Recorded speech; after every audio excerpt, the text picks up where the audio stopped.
Y buenas noches a todos y a todas las que están conectados para escuchar o participar de este conversatorio. Eh, Hemos ido variando en los temas sociales, pero le hemos querido dedicar un espacio al tema de la delincuencia juvenil. Y les adelanto, es un tema bastante amplio, probablemente va a tomar otra sesión más y luego vamos a tomar el tema de esa misma delincuencia, pero desde el punto de vista o desde de lo que serían los adultos. ¿Por qué? Porque la delincuencia no es igual cuando se trata de jóvenes que cuando se trata de adultos. Por lo tanto, en ese sentido, pues los hemos separado y va a ser bien interesante. Se van a dar cuenta de que sí, tienen una diferencia bien particular. Eh, en este caso, la delincuencia juvenil, pues siempre ha sido un problema social complejo, pero fíjense que no ha sido algo que ha estado toda la etapa de la humanidad. Eh, en la época en que los adultos tenían el control de la sociedad, pues los jóvenes realmente no daban tantos problemas porque el control lo tenían los adultos y los jóvenes se tenían que ajustar.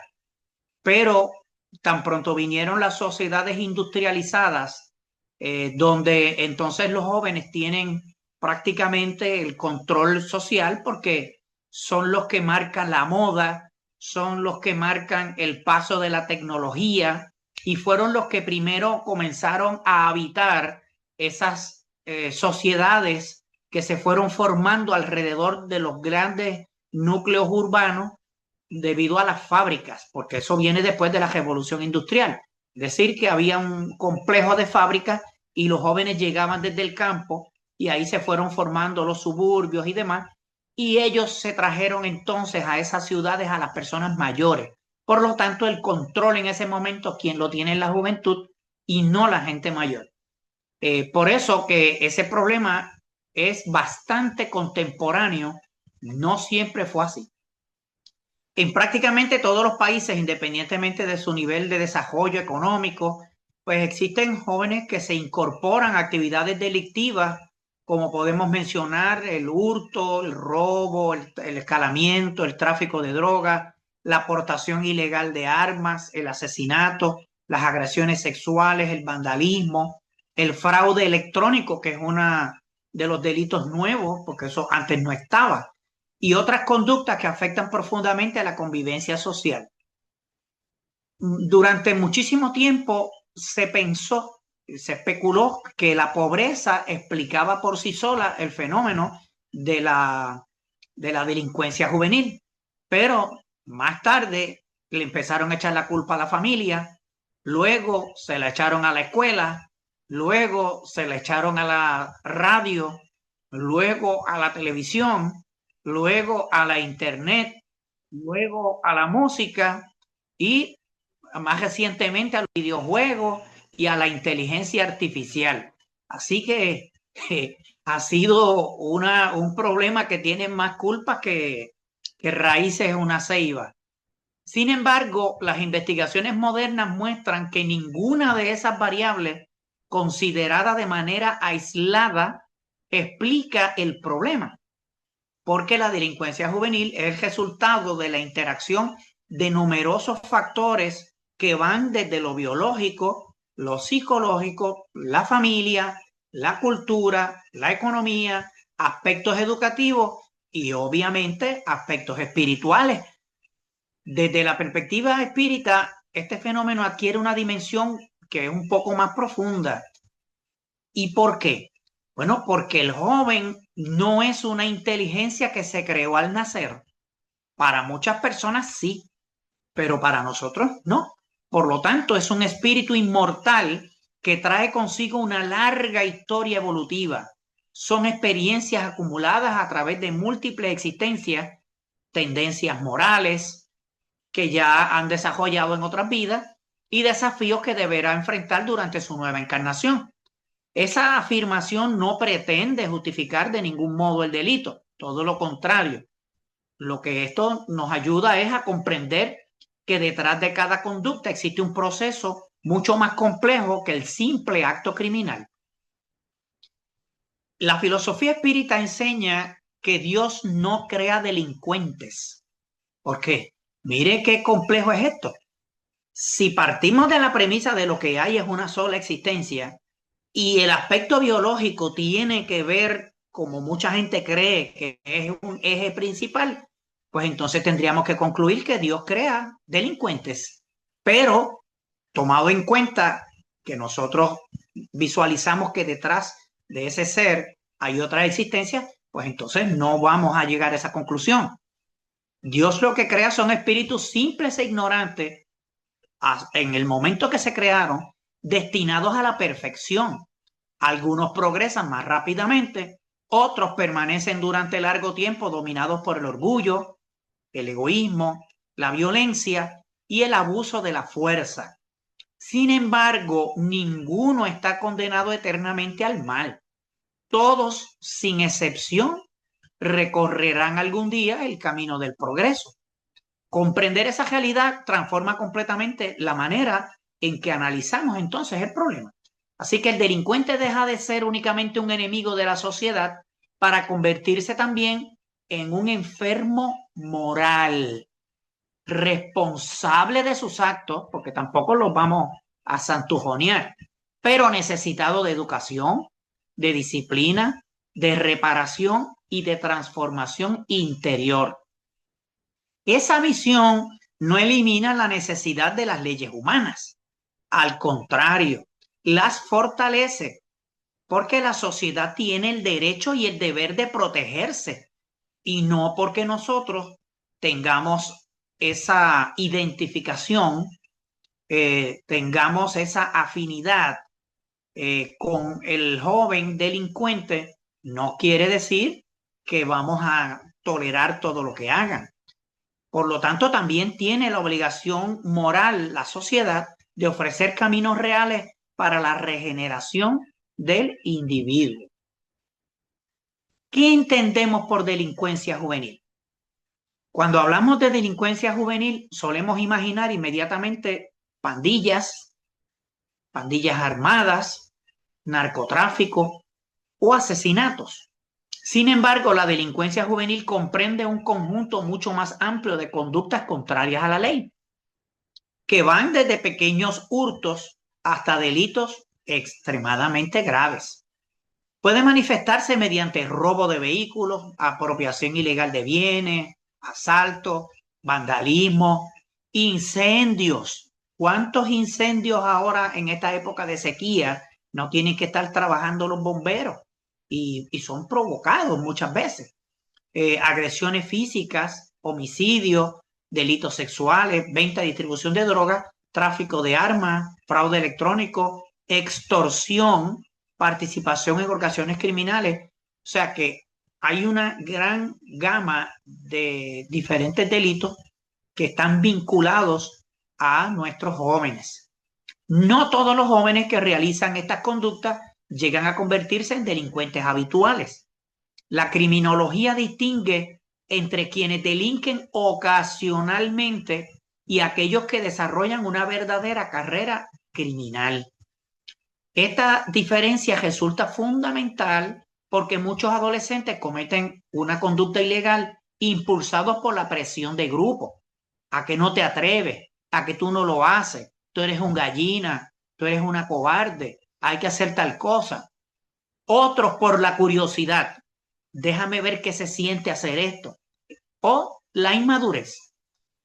Pero otros convierten el delito en un modo permanente de vida y eso sí que se estancan ahí y se hace muy difícil tratar de trabajar con ellos. Aquí aparece una primera enseñanza espírita y es que toda acción humana es consecuencia de una decisión del libre albedrío. Podemos recibir influencias externas, podemos sufrir obsesión espiritual inclusive, podemos crecer en ambientes violentos, podemos experimentar pobreza extrema. Nada de ello elimina nuestra responsabilidad moral y nuestra obligación de reponer el daño que hayamos causado. Las circunstancias pueden explicar una conducta, pero nunca la justifican completamente. Hay una diferencia, como mencioné anteriormente, entre la delincuencia juvenil y la delincuencia adulta. Solamente la voy a mencionar someramente porque la parte de los adultos va a ocupar un capítulo completo y realmente nos vamos a sorprender, porque yo me sorprendo también, de lo diferente que son. La diferencia no radica únicamente en la edad. No quiere decir que la delincuencia juvenil y la de los adultos, pues, es diferente porque uno es joven y el otro es viejo. No, tampoco en el tipo de delito cometido. La verdadera diferencia se encuentra en el proceso de formación de la personalidad. El adolescente aún está construyendo su identidad. Su cerebro continúa desarrollándose. Su capacidad para controlar impulsos todavía no alcanza la madurez de un adulto. El joven roba usualmente para sí mismo. El adulto roba para él y para su familia.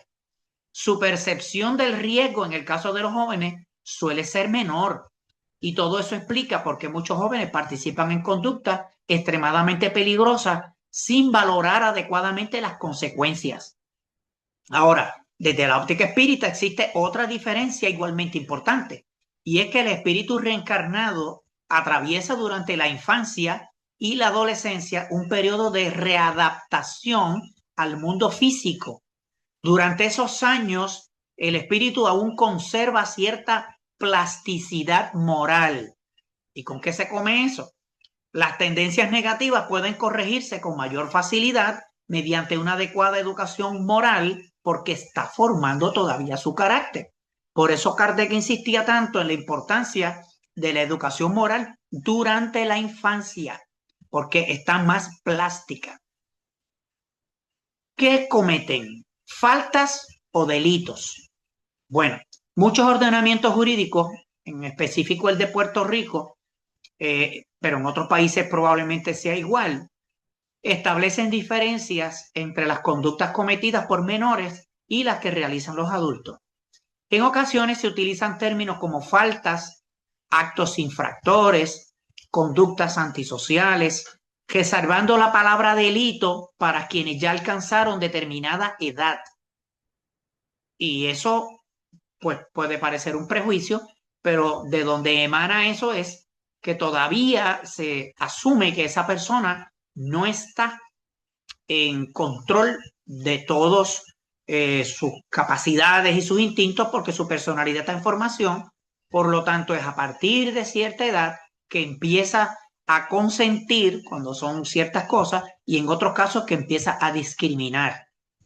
Esa protección jurídica, aunque responde al reconocimiento de que el adolescente todavía se encuentra en desarrollo en numerosos países, las organizaciones criminales se aprovechan de ese punto y utilizan menores para transportar drogas, ocultar armas, vigilar puntos de venta, robar vehículos o incluso cometer homicidios. ¿Por qué? Porque saben que en muchas ocasiones las sanciones serán menores para un joven que las que se aplicarían a un adulto.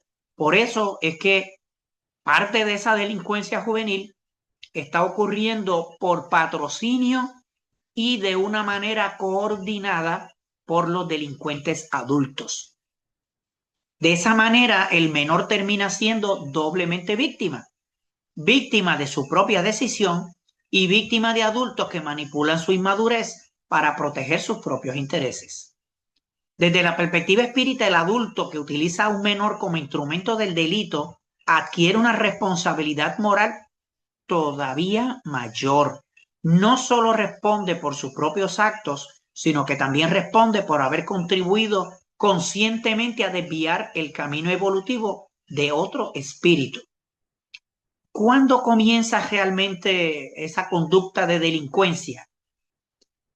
Ese es un punto que confunde y hoy vamos a develar, a rasgar ese velo para que podamos entender ¿cuándo es que comienza esa conducta de delincuente?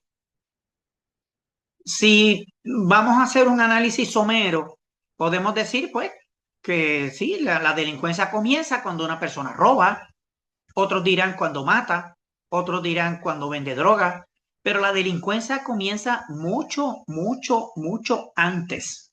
Comienza cuando la conciencia moral empieza a aceptar pequeñas deshonestidades como algo normal. El problema es que esos puntos les pasan a veces desapercibidos a los padres y cuando vienen a darse cuenta, ya esa conducta está cimentada, está demasiado dura para usted implosionarla y cambiarla. Por eso es que no se le puede dar tregua a esa etapa de los 0 a los 5 años. Eso todos los psicólogos, todos los estudiosos de la conducta van en la importancia que tiene esa etapa y que no se puede, por más que usted piense que está maltratando al niño, que eso que si le afecta psicológicamente, tenga mucho cuidado porque hay mucha de esta información que realmente lo que hace es que usted baje la guardia y cuando viene a ver, ya el niño tiene formada la conducta delictiva. Porque mire qué interesante. Quedamos en que todo el mundo acepta que la delincuencia comienza cuando roba, cuando mata o cuando vende droga. Pues mire, el niño que se copia en un examen ya está empezando a desarrollar ese tipo de conducta. El que rompe un objeto y culpa a otro compañero ya está empezando por esa conducta. El que toma dinero sin permiso, el que hace trampa durante un juego, hay que estar atentos a los juegos y no nos podemos reír cuando alguien haga trampa, ni lo podemos aplaudir porque es listo, porque esa conducta es la que después va a sustentar delitos cada vez más graves. Tampoco al que se cuela en una fila. Cuando se cuela en una fila, cójalo por el brazo y llévelo al final. Muchos adultos observan esas conductas con simpatía y dicen, Ave María, qué muchacho listo. ¿Ah? Esa persona es, o como dicen en la República Dominicana, es un tiguerón. Pero la pregunta correcta no es si fue inteligente. La pregunta correcta es, ¿fue honesto? Existe una enorme diferencia entre inteligencia y rectitud moral. La inteligencia permite encontrar caminos, la moral determina si esos caminos son correctos. Cuando una sociedad premia la astucia por encima de la honestidad, comienza sin advertirlo a sembrar la semilla de la delincuencia. Y el problema no aparece de repente durante la adolescencia. Ese problema se ha venido cultivando durante años sin que nos demos cuenta. Es como cuando usted en el patio empiezan a nacer semillas y usted se descuida y cuando viene a abrir los ojos ya tú tienes un árbol allí que entonces en vez de arrancarlo con los dedos, tiene que buscar una herramienta fuerte para sacarlo de allí. La conciencia funciona como si fuera un músculo. Cada acto honesto la fortalece porque va en afirmación a la honestidad. Cada pequeña deshonestidad tolerada la debilita. El delincuente profesional casi nunca comenzó robando un banco. No, generalmente comenzó justificando pequeñas transgresiones. Quizás se robó una gallina, quizás se robó una bicicleta y por ahí siguió. Después vino otra mayor, luego otra, hasta que el delito dejó de producir remordimiento. Miren qué interesante, porque es como cuando usted va a un baile y el muchacho tiene miedo de sacar la muchacha o la muchacha tiene miedo de que la saquen a bailar, pero después que baila la primera pieza, olvídese que se envalentona uno y como dicen por ahí, baila hasta con la más linda, con la más fea. En ese sentido, mientras la persona está experimentando estas conductas, se supone o se espera que sienta remordimiento por lo que hizo. Pero cuando lo hace y empieza a ver que eso no tiene consecuencias, ya no le da remordimiento. Desde la filosofía espírita, este proceso tiene enorme importancia. ¿Por qué? Porque la conciencia es la voz de la ley divina inscrita en el espíritu. Cuando repetimos una acción incorrecta sin corregirla, la sensibilidad moral disminuye. No desaparece, disminuye. Es como si el sistema inmunológico se fuera debilitando. Simplemente queda adormecida. La reforma íntima consiste precisamente en despertar nuevamente esa conciencia para que vuelva a dirigir nuestras decisiones.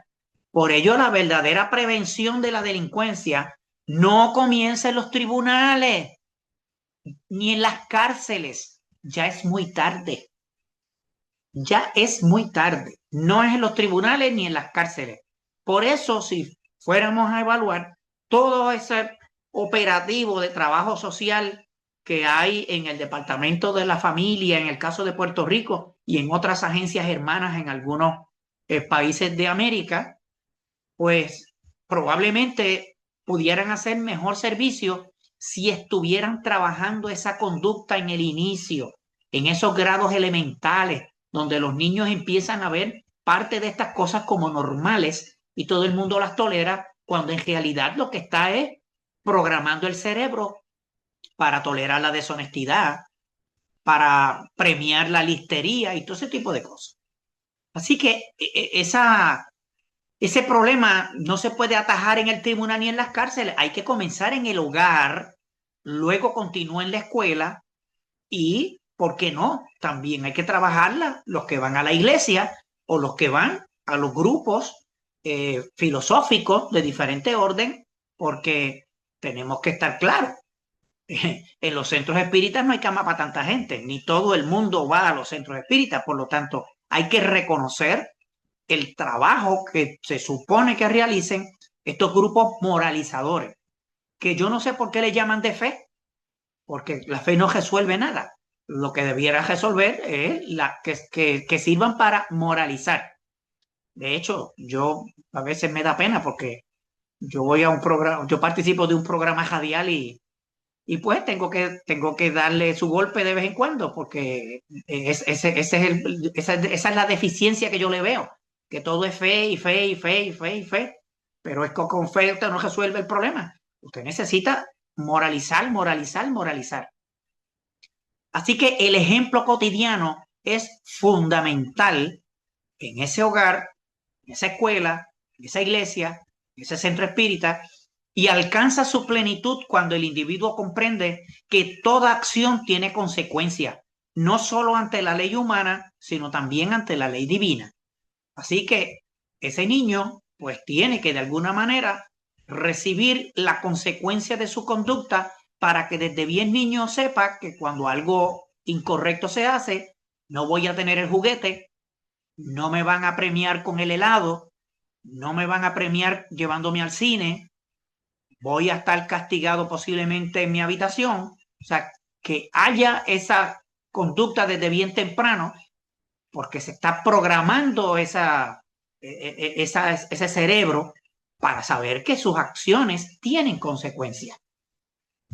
Ahora bien, ¿por qué delinquen los jóvenes?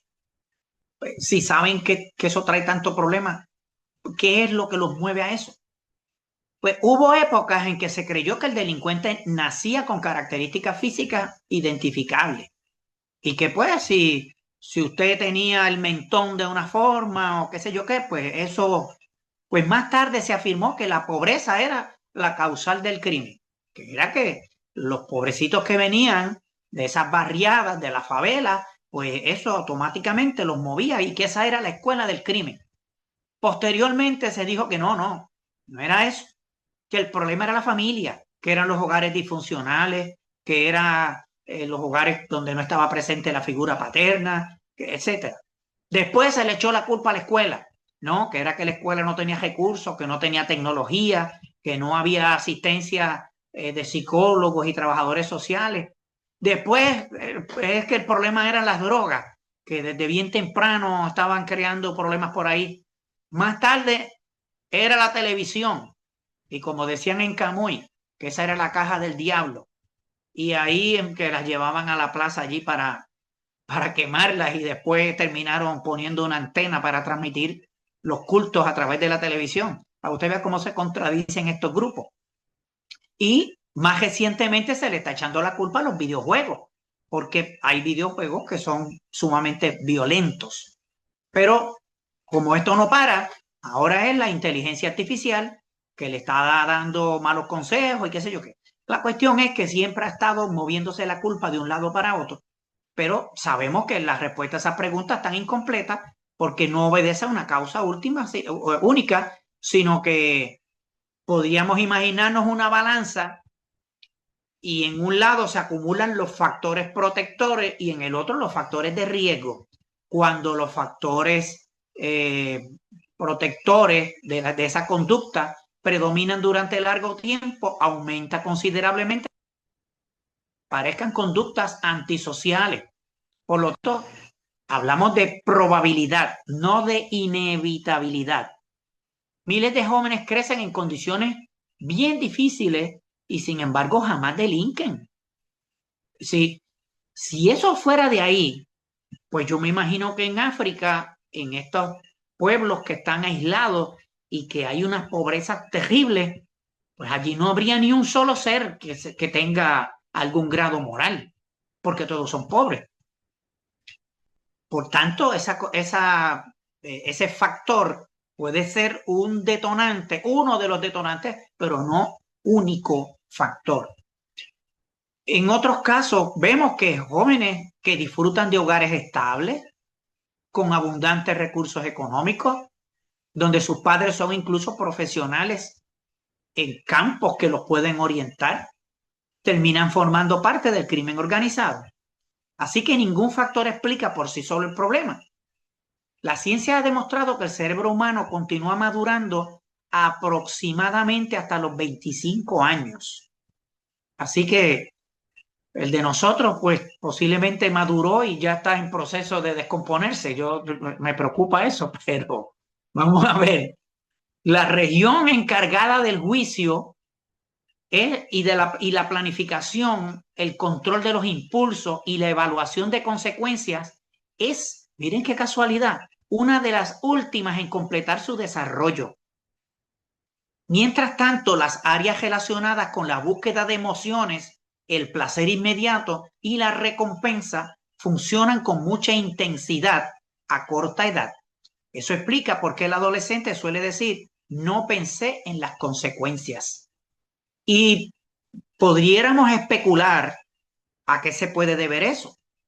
Y es que probablemente desde el punto de vista de la ley de conservación, nosotros estamos más preparados para reproducirnos, porque ya, si vamos al caso, en estado natural, hay jóvenes que ya en el caso de las niñas, 11, 12 años, 13, 14, en el caso de los niños, la misma edad, 12, 13 años, pero sin embargo, la capacidad para criar la criatura se desarrolla mucho más tarde.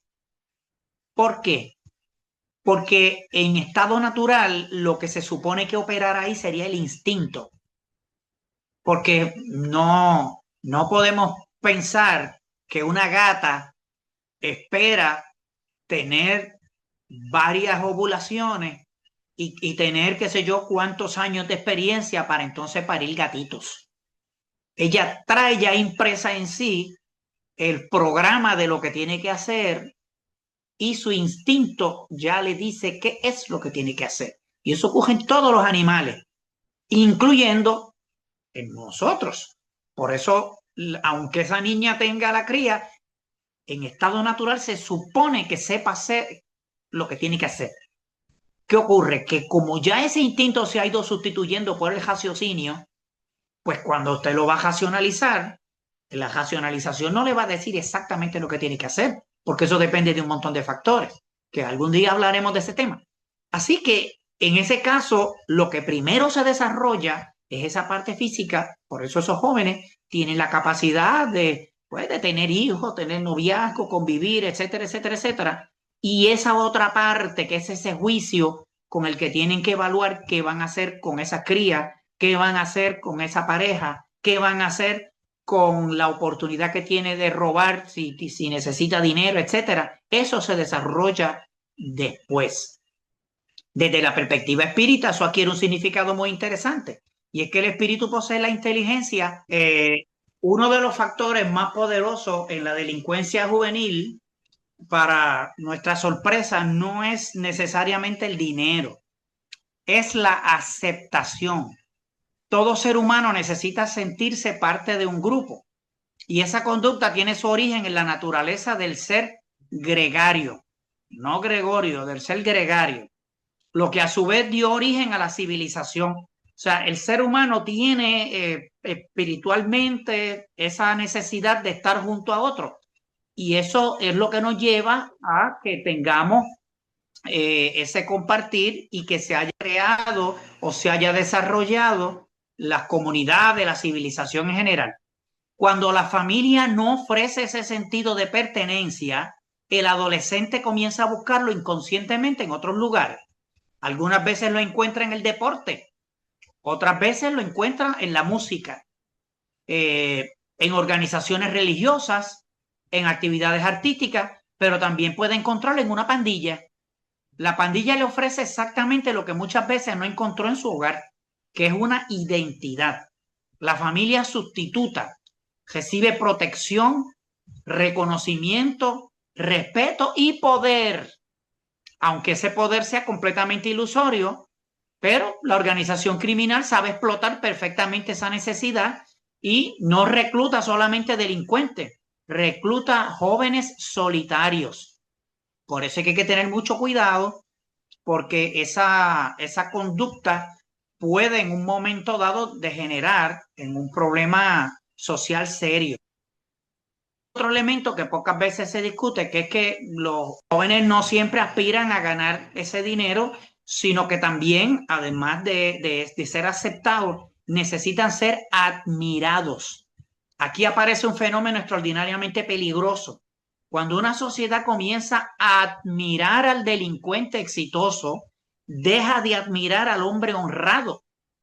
El narcotraficante aparece rodeado de vehículos costosos, joyas, dinero, armas, mujeres cuando es varón, hombres apuestos cuando es mujer, escoltas, fiestas.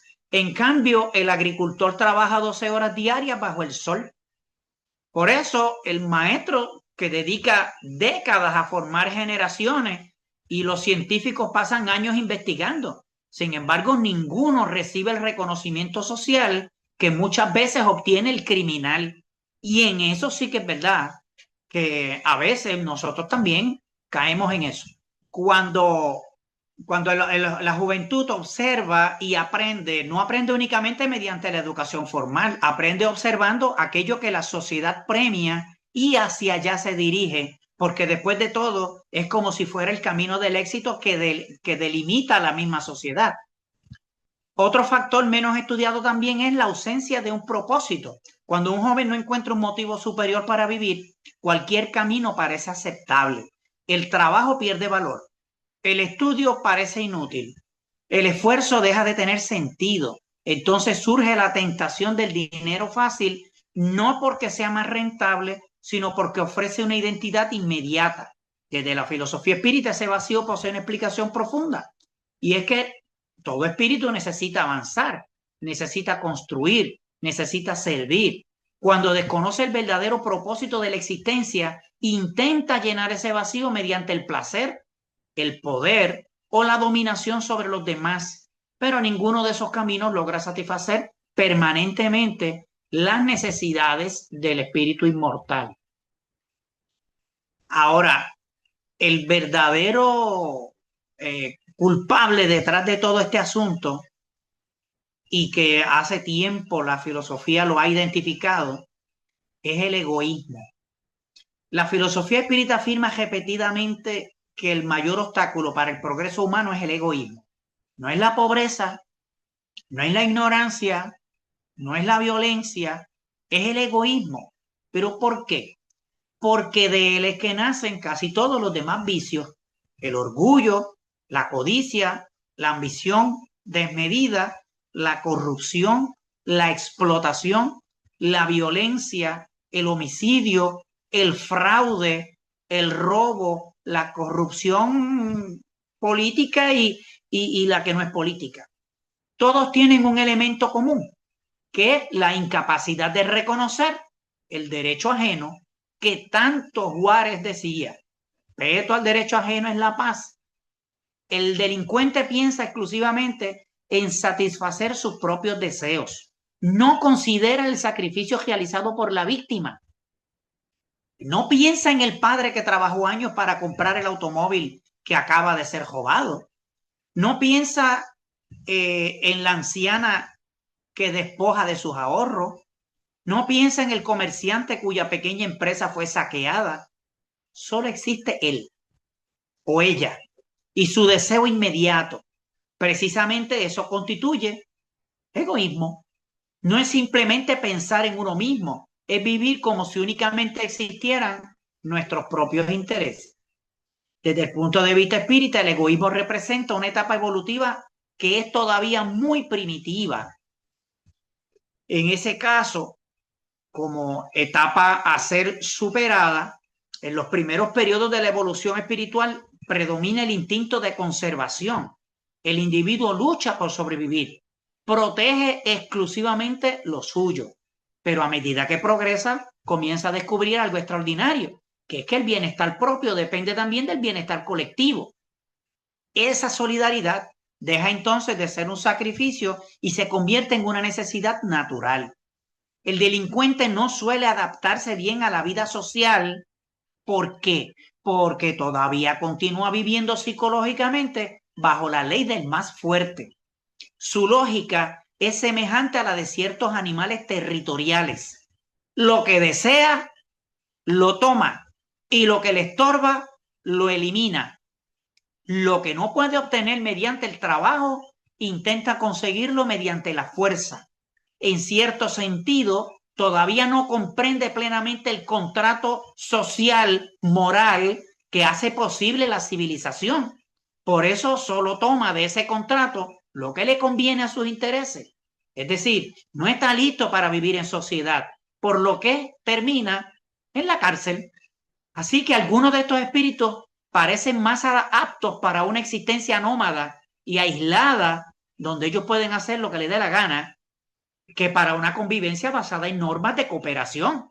No se trata de una inferioridad permanente ni de una condena. Se trata de un nivel de desarrollo moral en el que aún predomina el interés individual sobre el bien común.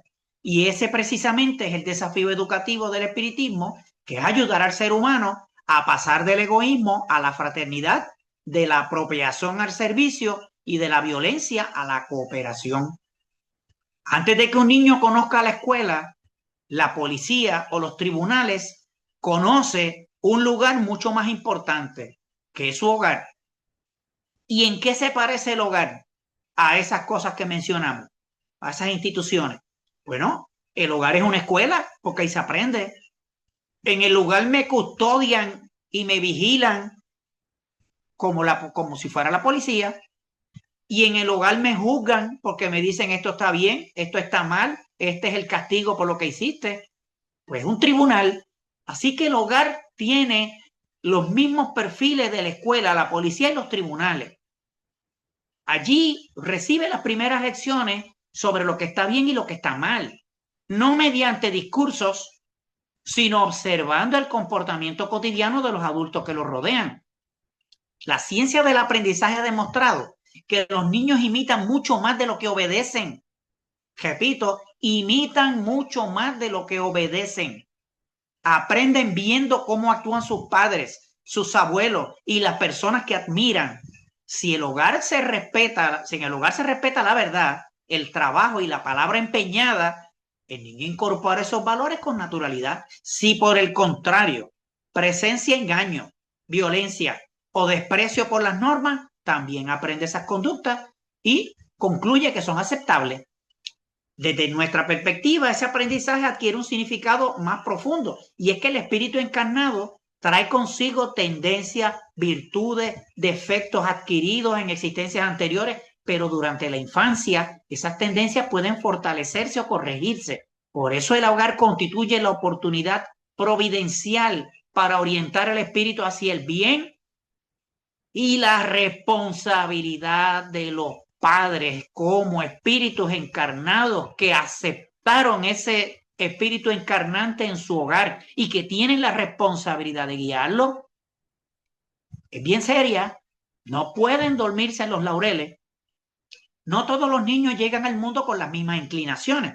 Unos muestran desde muy temprano generosidad, sensibilidad, otros presentan impulsividad, egoísmo, dificultad para aceptar límites. Entonces, en este caso, nuestra filosofía explica esa diversidad mediante la historia espiritual de cada individuo. Sin embargo, esas tendencias no son un destino inmodificable. La educación puede reforzar las buenas disposiciones y ayudar a transformar las menos elevadas. Aquí conviene recordar una de las enseñanzas más profundas de Kardec, que decía: educar no consiste únicamente en instruir, sino en formar el carácter. El ejemplo vale más que 1000 sermones, porque existe una contradicción frecuente en muchos hogares. Los padres dicen al hijo: no mientas, pero el niño escucha cómo el padre responde por el teléfono: dile que no estoy. Le dicen: no robes, pero el pequeño observa cómo alguien se lleva a la casa los rollos de papel de baño del trabajo, porque total nadie se dará cuenta. Eso es una tontería. Lo enseñan: respeta la ley, pero presencia cómo se soborna a un funcionario, se va de una contribución, se evade una luz de tráfico o se busca siempre el contacto para evitar cumplir con la norma. El niño aprende entonces una peligrosa lección, que es que las reglas existen para los demás, pero no para mí. Ese aprendizaje silencioso puede resultar mucho más poderoso que cualquier discurso moral. Desde el punto de vista espírita, el ejemplo posee una fuerza educativa extraordinaria porque actúa sobre el sentimiento. Las palabras llegan al intelecto, pero el ejemplo llega a la conciencia. En este caso, nosotros no podemos celebrar los errores de los niños porque, como dijimos, hoy se cuela en una fila, mañana se copia en un examen, pasado falsifica una firma o en adelante justifica un fraude. No porque naciera delincuente, sino porque se lo permitieron y lo volvió parte de su conducta normal. En los últimos años ha surgido una idea muy difundida, que es que imponer límites puede afectar la autoestima del niño. Yo ni soy psicólogo ni me paseo entre ellos, pero como aquí hay tanta cosa que uno a través de los años ha visto la evolución pues, de los conceptos, hay que tomar con pinzas porque ahora resulta que usted no puede afectar a ese niño y es una cosa tan frágil que usted no lo puede regañar, usted no le puede decir nada. A la larga yo creo que los niños terminarán criándonos a nosotros en vez de nosotros a ellos. Y ahí por eso hay que tener mucha cautela, porque ahora se está diciendo que imponer límites a los niños puede afectar su autoestima. ¿Usted ha visto cosas semejantes? Como consecuencia, algunos padres están renunciando casi por completo a ejercer la autoridad. Confunden autoridad con autoritarismo. Son dos cosas distintas. Son conceptos muy diferentes. El autoritarismo humilla, la autoridad orienta. El autoritarismo impone por miedo, la autoridad educa mediante el respeto. El niño necesita límites Para que una carretera sea segura, tiene que tener letreros en la esquina que le diga, mire, ahí adelante hay una curva. Mire, ahí resbala cuando está mojado. Mire, allí tiene que parar. Allí tiene que ceder el paso. Allá pues tiene que doblar a la izquierda y doblar a la derecha. Las carreteras, mientras más señalizadas, más seguras son. Por lo tanto, el niño en ese crecimiento, al igual que el conductor, necesita que le pongan límites y le diga cuándo va para la derecha, cuándo va para la izquierda, cuándo se detiene, cuándo no puede hacer eso, cuándo puede hacerlo. No porque eso sea malo, sino porque todavía él no tiene la madurez necesaria para autorregularse. Aunque hay gente que le cree que estos muchachos, pues, vienen con ese microchip ya en la mente que ellos pueden hacer lo que les da la gana. La ausencia total de normas transmite un mensaje peligroso que todo deseo merece satisfacerse inmediatamente. Precisamente esa incapacidad para tolerar la frustración aparece con frecuencia en numerosos jóvenes delincuentes. ¿Por qué? Porque muchos delitos violentos nacen de una reacción impulsiva ante un no. No me dieron eso, pues te meto un tiro. Me tocaste bocina, me bajo del carro y te meto un batazo. No aceptan perder.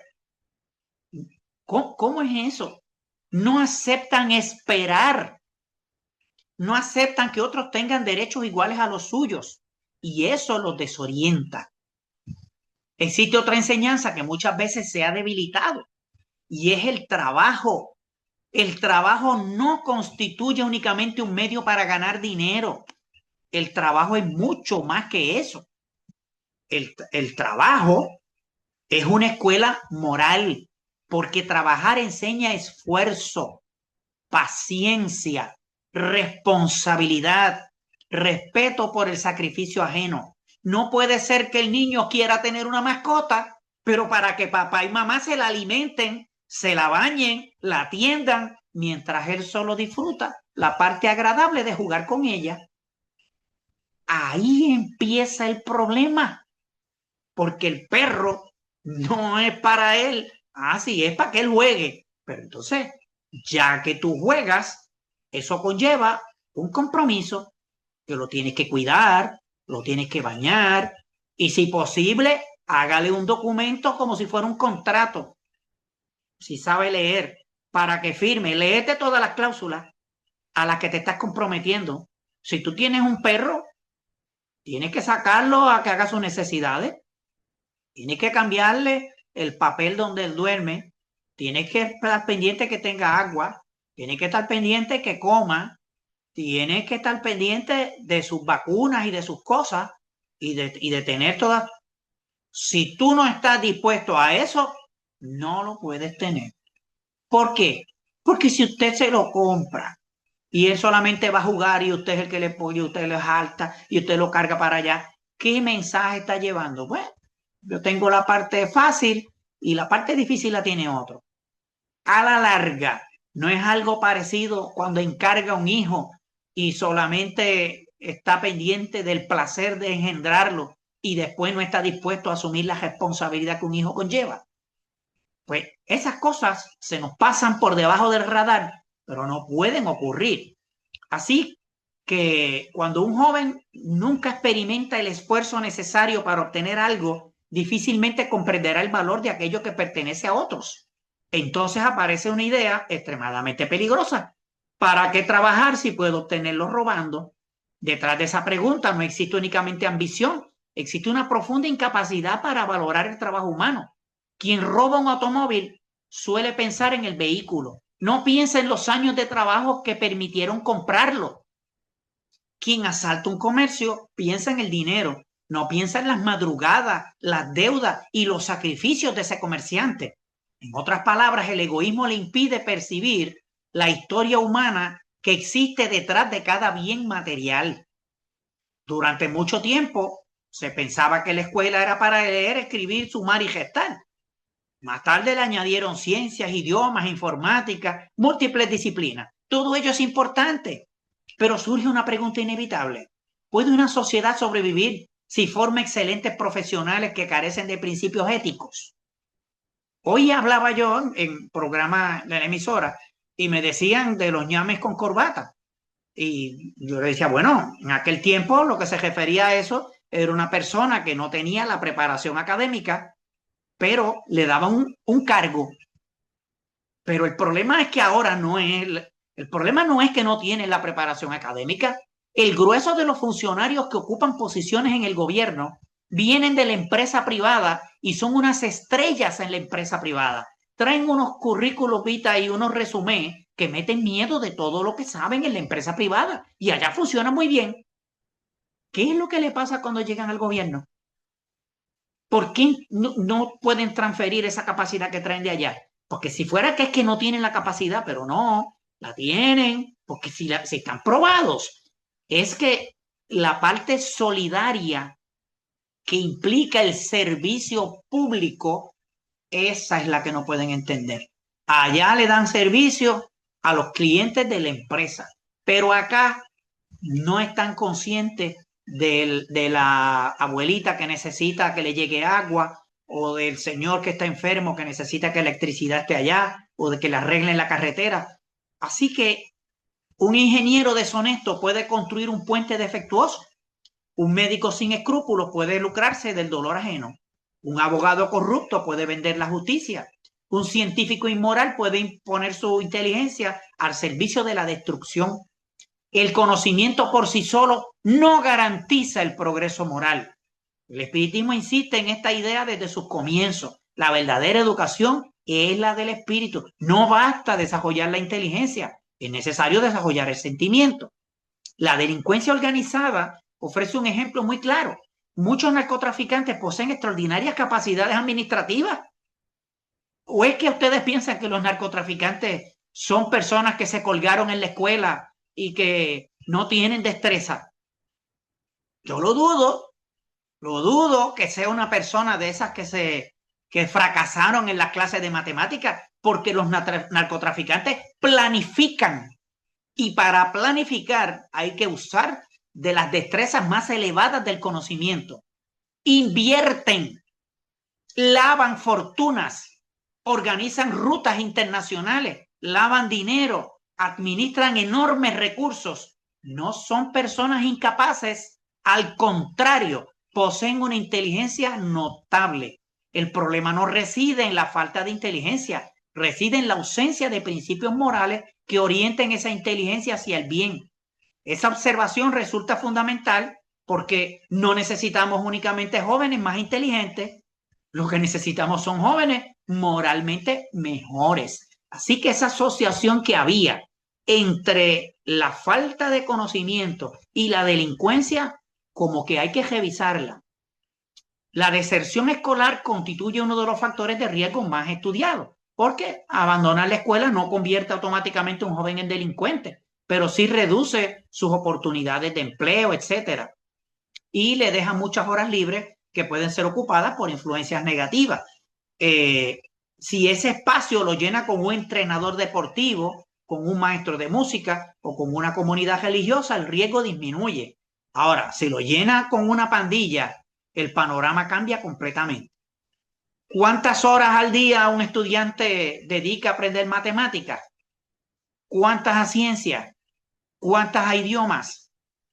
Ahora comparemos cuántas horas dedica durante toda su formación escolar a estudiar honestidad, respeto, empatía, resolución pacífica de conflictos, administración del dinero, control emocional, servicio comunitario. Lo están integrando un poco.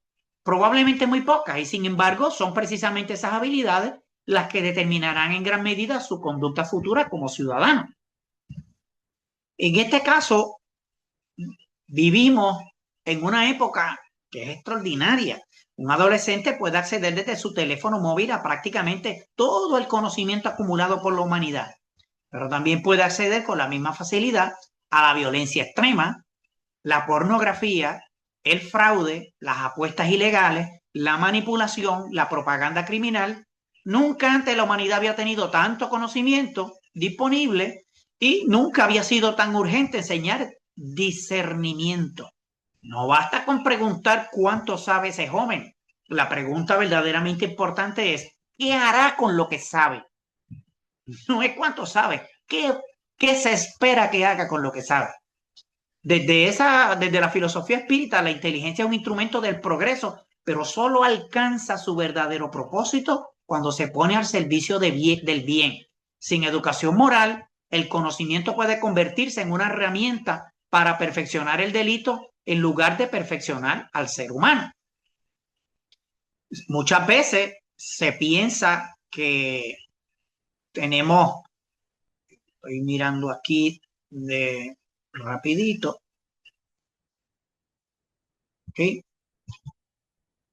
Se piensa que el ser humano pues tiene el éxito garantizado en estas conductas, pero nosotros tenemos que mirar que la internet, la televisión y la música, aunque tengan algo que ver en esas conductas, no siempre son los responsables. Hubo una época en que se acusó a las novelas, al cine, etcétera, pero se ha seguido pasando de un sitio a otro. Y cuando nosotros vemos, si eso fuera cierto, pues cientos de millones de personas serían delincuentes y evidentemente no lo son. Así que los medios no son inocentes, pero tampoco son todos los culpables. Así que son un cúmulo de factores y mucho antes de que existieran las redes sociales, los niños imitaban a sus padres, los adolescentes imitaban a sus amigos, pero hoy también imitan a los llamados influencers, a los artistas, a los deportistas, a los personajes de ficción, y la pregunta no es si los jóvenes imitan, siempre lo han hecho. La verdadera pregunta es ¿a quién están imitando? Nuestra cultura, que ha vivido obsesionada con el éxito rápido, en este caso la publicidad, continuamente está diciéndole debes tener más, debes lucir mejor, debes consumir más, debes ganar más dinero, debes obtener reconocimiento inmediato, y muy pocas veces se habla del sacrificio necesario para alcanzar esos objetivos. Cuando un adolescente observa que el esfuerzo parece lento, mientras el delito parece producir riqueza inmediata, comienza a construirse una comparación extremadamente peligrosa. ¿Por qué? Porque está viendo que lo que se exhibe es lujo y que las pobres criaturas que trabajan lo que tienen es sufrimiento. Y para ir cerrando esta primera parte, existe un fenómeno relativamente reciente que merece una profunda reflexión, y con esto como les dije, se va a dividir en dos secciones. Durante siglos los héroes fueron exploradores, científicos, médicos, maestros, inventores o libertadores. Hoy en determinados ambientes culturales, el héroe puede ser un narcotraficante.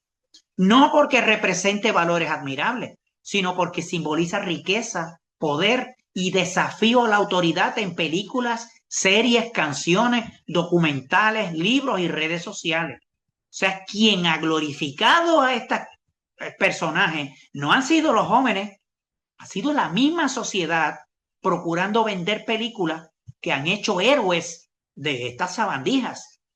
Con frecuencia convierten a personajes extremadamente violentos en figuras fascinantes.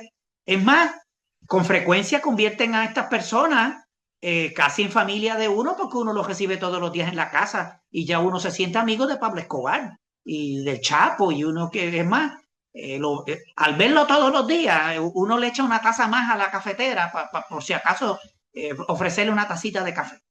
El problema aparece, en este caso, no consiste en mostrar al delincuente. El problema aparece cuando se elimina casi por completo el sufrimiento que produjo a su paso.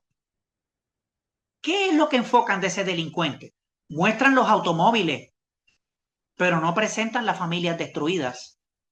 Se muestran las mansiones, pero no presentan los niños que dejó huérfanos. Muestran sus armas, pero no los cementerios llenos de víctimas. La historia aparece incompleta y una verdad incompleta termina pareciendo una mentira. Las producciones inspiradas en figuras como Pablo Escobar, Joaquín El Chapo Guzmán, han alcanzado enorme popularidad. Muchas poseen excelente calidad artística.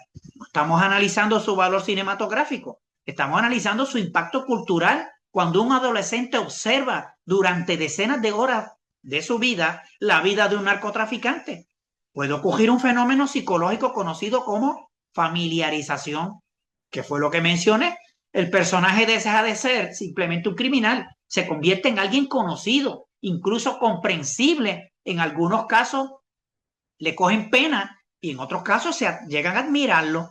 Eso no significa que todos los espectadores terminen justificando el crimen, pero sí aumenta la posibilidad de que ciertos jóvenes, particularmente vulnerables, desarrollen procesos de identificación con esas figuras. La criminología denomina ese fenómeno aprendizaje vicario.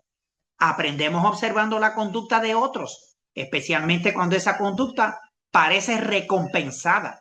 Desde la óptica espírita, el problema resulta todavía más profundo, porque el pensamiento crea afinidades. Cuanto más admiramos determinadas conductas, más fácilmente entramos en sintonía mental con espíritus que cultivan esas mismas tendencias. No porque una serie invoque obsesores, sino porque nuestras propias preferencias construyen afinidades vibratorias.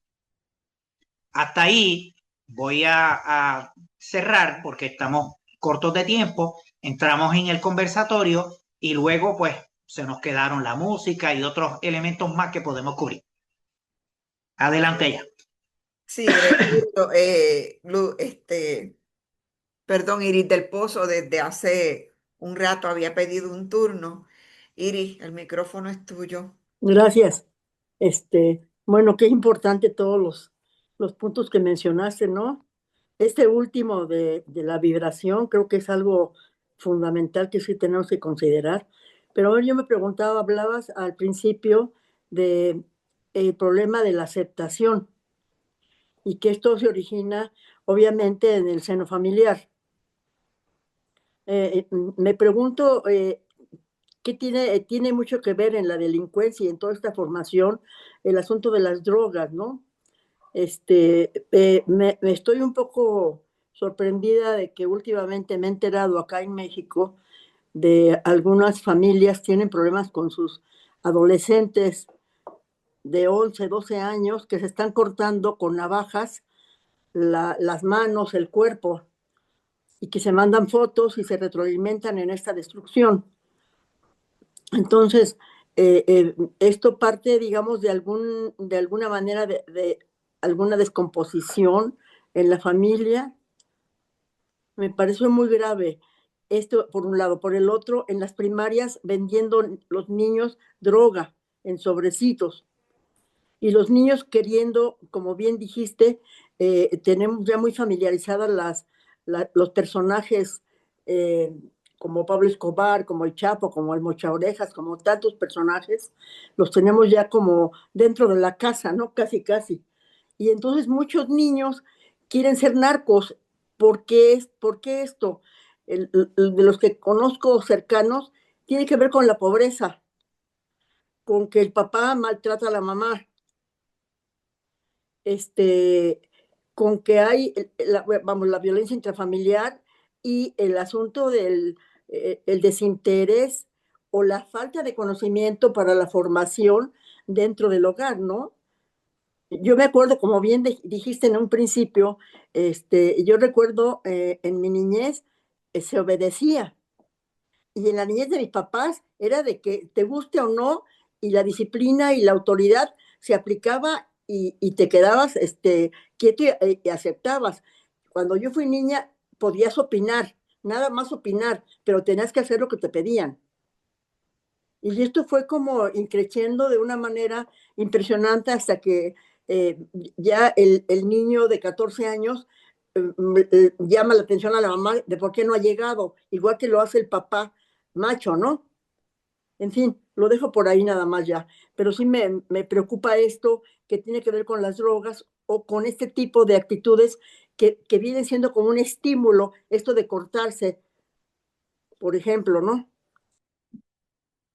Sí, de veras que eso que nos comentas es muy lamentable escucharlo, ¿eh? Pero es una realidad que está ahí.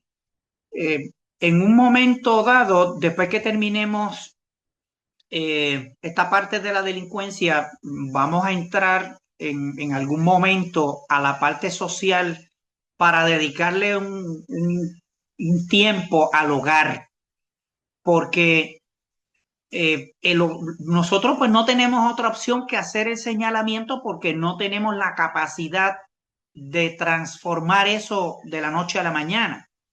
Y es que ese hogar anterior donde los niños se criaban con sus abuelos y era un hogar extendido, grande, donde estaban los tíos, donde había una familia robusta, todo el mundo estaba pendiente, había una interacción constante de los jóvenes con su familia.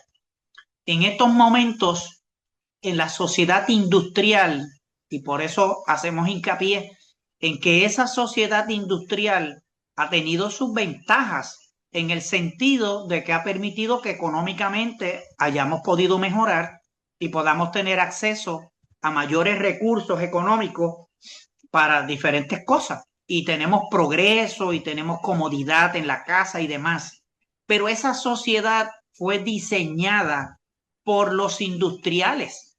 Y los industriales lo que quieren es que usted trabaje, que usted produzca. A ellos no les interesa a qué precio eso se dé.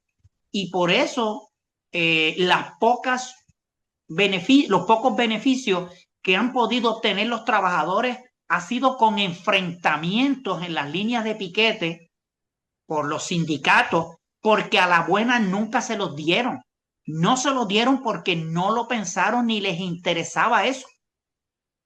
Y dentro de todo ese espectro, lo que está de por medio es que ese padre y esa madre en esa sociedad industrial donde la renta es alta, donde el automóvil es costoso, donde quiera que va a comer la comida es cara y los lugares para divertirse ni se diga.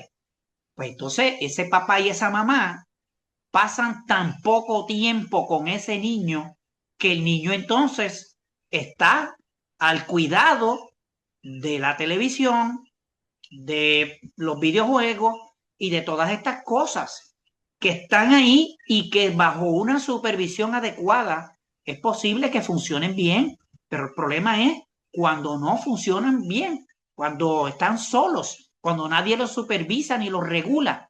Y ahí es que tenemos el problema bien grave de que el diseño de ese hogar moderno no ayuda a que ese niño esté con la supervisión adecuada y cuando llegan a su casa a través de la televisión o de la internet, todas esas figuras que vienen a plantearle, porque cuando uno mira eso, cualquiera quisiera ser como ellos o tener todo lo que ellos tienen, pero una persona que tenga conciencia dice, pero ¿a qué precio? Pero el niño no tiene la capacidad de analizarse a qué precio. Por lo tanto, yo quiero ser así. Y de ahí es que vienen todas estas cosas. Y cuando viene el influencer y le dice, pues mira, aquí tiene un reto, ¿a que no te das un tajo ahí? Vamos a ver, ¿quién se da 2 tajos en un tajito? Y le dice, no, yo no me doy 1, yo me doy 2. Y viene, vamos a ver, aquí este se atrevió, vamos a ver, ¿quién se atreve a darse 3? Pues yo me di 3. ¿Y por qué? Porque en esa etapa es la etapa que está desarrollándose igualito que los animales. ¿Qué hacen los animales en esa etapa? Usted ve los perritos que pelean entre sí, corren entre sí. Usted ve que los pollitos cogen algo y se van a perseguirse y coge, aunque lo que lleven en la boca sea algo que no es comestible. Es una competencia constante para desarrollar los instintos, desarrollar las capacidades, los músculos, etcétera, etcétera, etcétera. Y en el ser humano todavía esa cualidad existe en los niños y en los jóvenes. Por lo tanto, es una etapa peligrosa porque está en la competencia. Y cuando aquel le dice que se da un tajito, pues yo me quiero dar 2 porque yo quiero ser el líder. Y ahí está la aceptación, ahí está el reconocimiento del grupo, ahí está la cuestión del liderazgo, ahí está el macho alfa o la hembra alfa. O sea, todos esos factores están de por medio, pero ahí es que tienen que estar papá y mamá pendientes para que eso no ocurra. Pero la pregunta es, ¿y con qué tiempo? ¿Con qué tiempo? No tienen tiempo porque la sociedad está diseñada para hacer dinero y trabaja y trabaja y trabaja y trabaja y tiene un trabajo y a veces tiene dos y a veces tiene hasta tres, porque ahora las jornadas de 4 horas pues no les da con eso para pagar. O sea, el diseño que hemos hecho, que hemos hecho, porque nosotros no somos culpables, el diseño que han hecho los que mueven la economía ha afectado nuestro hogar a tal forma que ahora no es ni la sombra de lo que debiera ser y por eso es que no funciona.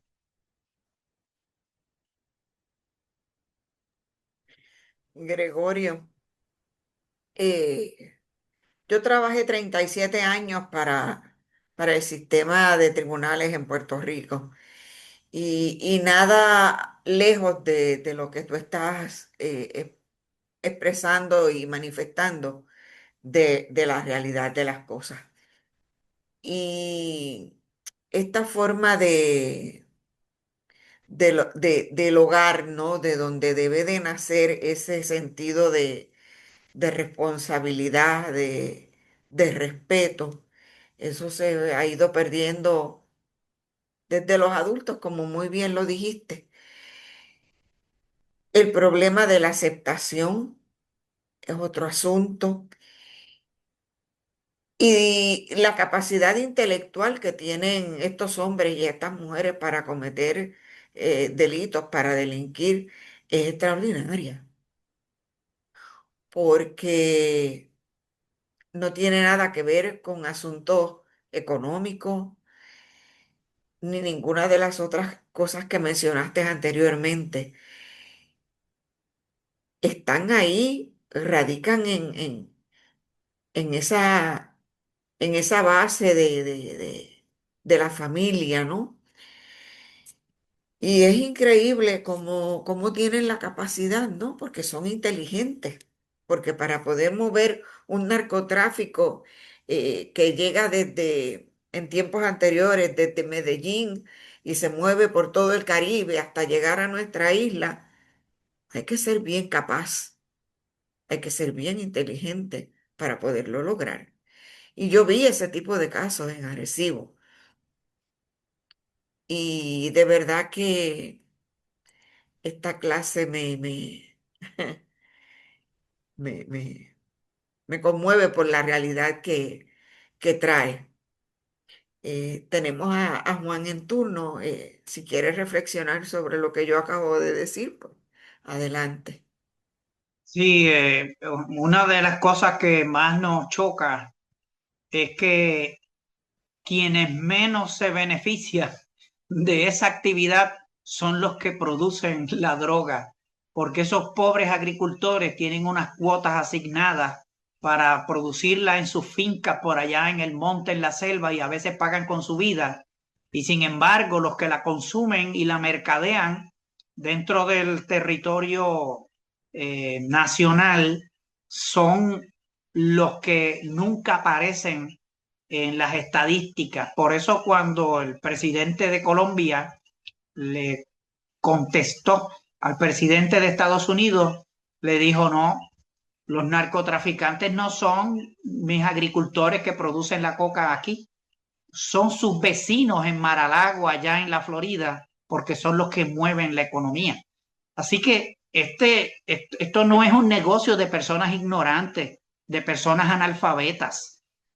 Por lo tanto, achacarlo estrictamente a la falta de educación moral sí, pero la falta de educación académica, eso hay que contextualizarlo, porque sí puede haber personas que no dominen unas materias y unas cosas, pero ignorantes no son. Son personas muy capaces y esto pues ya eh, vemos, pero volvemos otra vez. El único eh, la única fortificación que tenemos contra esa invasión es un hogar sólido. Pero ¿cómo lo vamos a lograr cuando ese hogar prácticamente está diseñado para ser un apéndice de la fábrica.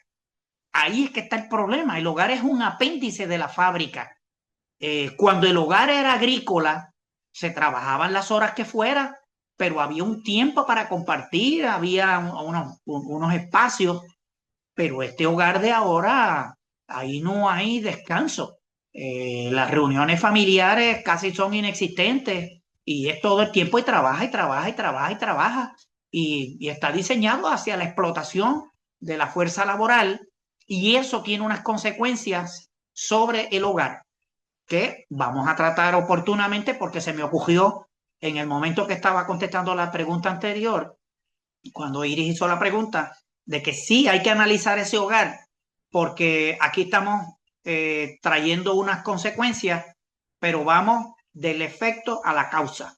Y vamos a ver qué es lo que le está pasando a ese hogar, por qué es que ese hogar es así. ¿Es que el hogar lo hace porque le da la gana o es que no puede hacer otra cosa que no sea esa? Juan,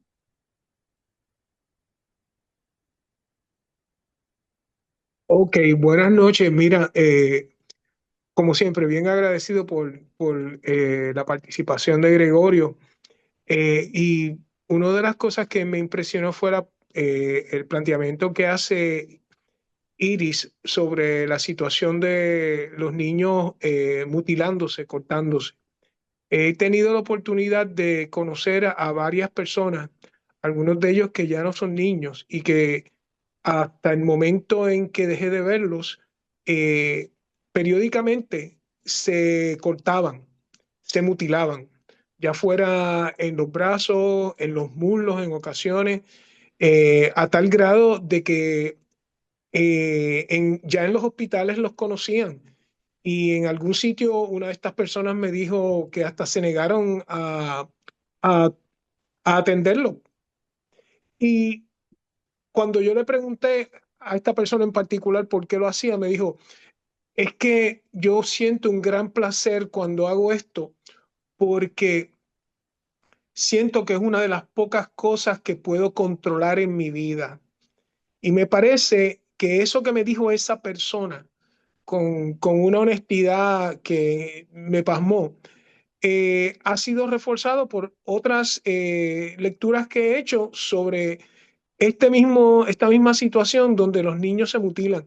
Se mutilan por diferentes razones, pero hay en realidad una incongruencia a veces entre lo que se dice en el hogar y lo que se observa en la sociedad, incluyendo, o sea, que debo ser un poquito más explícito, las contradicciones inherentes en el hogar, más las contradicciones entre lo que se observa y lo que se les dice a estas criaturas, que lo que es aceptable y lo que es bueno, pero lo que observan en la práctica.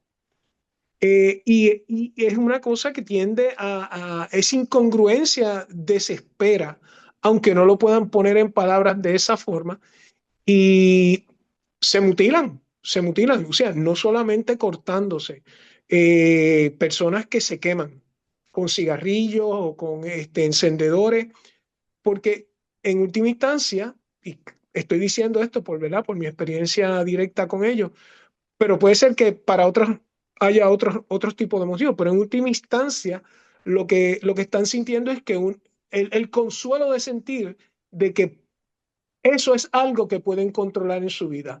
Lo demás está fuera de su control. Y eso es una de las cosas que pues quería aportar a esta charla. Gracias. Muy interesante ese testimonio. Ahí muchas veces eh, el instinto suicida, porque cuando la persona atenta contra su materia, poco que mucho, pues lo definimos como que hay un atentado contra tu seguridad. Se supone que la ley de conservación se mueva en otra dirección. Y cuando alguien tiene la capacidad, el valor o la cobardía, como le quieran llamar, para ir en contra de una ley, ahí tiene que haber una razón de peso, porque las leyes son leyes y se van cumpliendo aunque nosotros no nos demos cuenta y a veces hasta que nosotros no querramos. Es como tú decir, pues, el cuerpo necesita una cantidad de oxígeno cada cierto tiempo y tú negársela, pues eso es una ley que lo necesita, pero si tú se lo niegas, pues atentas contra él. Ese tipo de cosas sería interesante ver esa parte, como qué relación guarda con las conductas suicidas y ver también si hay algún tipo de trastorno, vamos a decir, probablemente psicológico, probablemente obsesivo, porque también puede haber alguna influencia del plano espiritual, de algunos obsesores que lo lleven hacia eso, pero por lo que contestó esa persona, también hay un vacío existencial en términos de que si eso es de lo poco que él puede controlar, es que se siente que no tiene el control de las variables de su vida y de lo poco que puede disponer es de lo que le pertenece, que es su existencia. Y ahí entonces pues habría que abundarle un poco más si es que uno tuviera la oportunidad de hablar con una persona en esa situación para que entienda pues que aún siendo nuestro cuerpo, todavía estamos bajo unas leyes que tenemos que respetar y demás, pero entendemos que no todo el mundo tiene acceso a este conocimiento y es un caso como para estudiarlo, porque definitivamente si eso se está repitiendo tanto, tiene que haber un patrón más allá de un caso particular de una persona, sino que se vuelve ya una conducta grupal y sería bueno analizarla específicamente. Es un acto de desesperación, y en cierta medida, como tú dijiste, hay que tener valor para, voy a poner la palabra valor entre paréntesis, pero entre comillas, pero es un valor para retar una ley, una ley de conservación, que todos los humanos tenemos un instinto de conservación y el yo, ¿verdad? Como tú dijiste, es un intento, es como un caso o un paso precursor a un suicidio. Pero déjame relatar algo más, porque en un momento, haciendo un trabajo en un área de escasos recursos en Puerto Rico, yo le entregué un documento a una persona y la persona no lo quería tomar y yo le decía, no, le dije a esta persona, no tengas miedo. La persona se viró y me dijo muy tranquilamente, yo no tengo miedo de un pedazo de papel porque yo me acuesto todas las noches con la muerte. Y yo sabía lo que él me quería decir porque en el área donde yo estaba haciendo ese trabajo era un área de una alta incidencia criminal. Y eso fue para mí una gran lección, pero para mí, ¿no? En una gran lección en asumir que yo sabía, que yo creer que yo sabía lo que esta persona, lo que causaba que esta persona no quisiera tomar el papel. ¿Me sigue? Pero también fue algo que me despertó al mero hecho de que hay gente que viven con tal grado de desesperación, ya sea por cuestiones que sean estrictamente personales, internas, quizá desbalances químicos o un grado de desesperación causado por la sociedad en que nos estamos desenvolviendo, que fácilmente pueden sentirse muy tranquilas con decirle a otro, yo me acuesto todas las noches con la muerte. Son inmunes al sufrimiento. Y al Sí, temor, se están dispuestos sí. a hacer lo que sea. Eso parece. Qué interesante, ¿no? Y a eso que menciona Luz Delia está en turno. Adelante, Luz. Micrófono.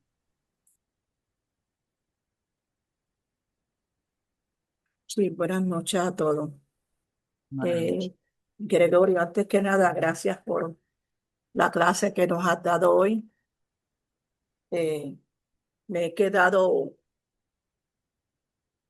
pensativa porque me has llevado a un pasado. Me llevaste a cuando yo me tocó vivir la parte fuerte en la nación americana, que tenía 5 años. Y para defender mis derechos en una escuela, yo tuve que pertenecer a una pandilla a esa edad. Pero no me pregunten qué yo era de esa pandilla, tenía que ser una mascota con 5 años, pero peleaba y hacía todo lo que la pandilla hacía. Y lo más importante, defendía el derecho.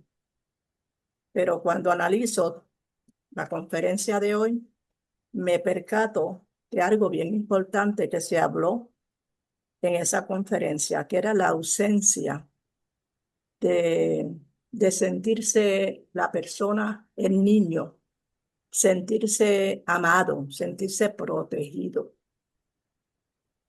por las personas más cercanas que eran pues su padre y su madre.